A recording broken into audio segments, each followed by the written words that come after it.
Assalomu alaykum, hurmatli biologiya fani ixlosmandlari. Bugun siz bilan 7-sinf biologiya darsligidan o'simliklarning xilma-xilligi, sporali o'simliklar mavzusi bilan tanishamiz.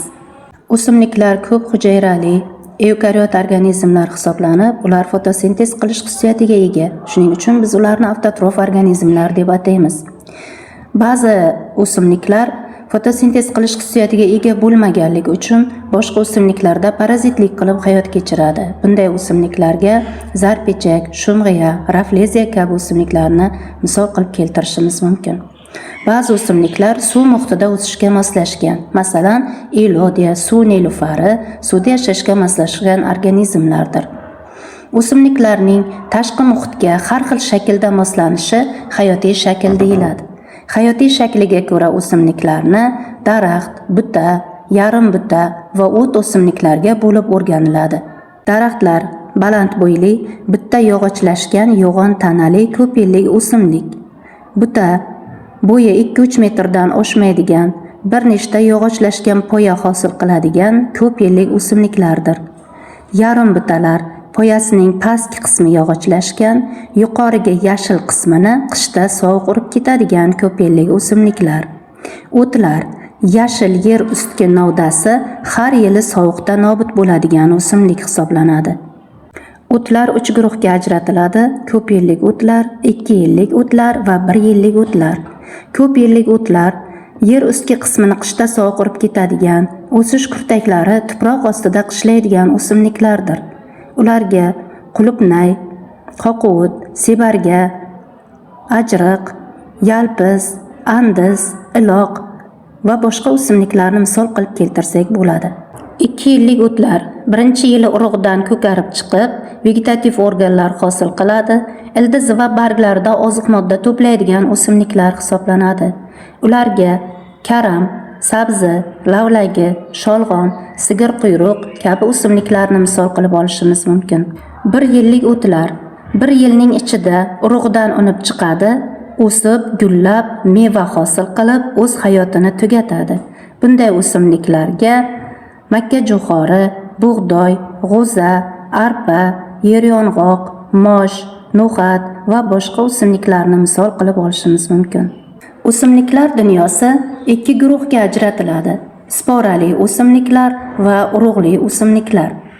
Sporali o'simliklarga plaunlar, qirqquloqlar, yo'sinlar bo'limlari kiradi. Urug'li o'simliklar esa ignabargli o'simliklar va gulli o'simliklar bo'limlarini o'z ichiga oladi. Sporali o'simliklardan yo'sinlar bilan tanishamiz. Yo'sinlar 1 va ko'p yillik o'tlar hisoblanadi.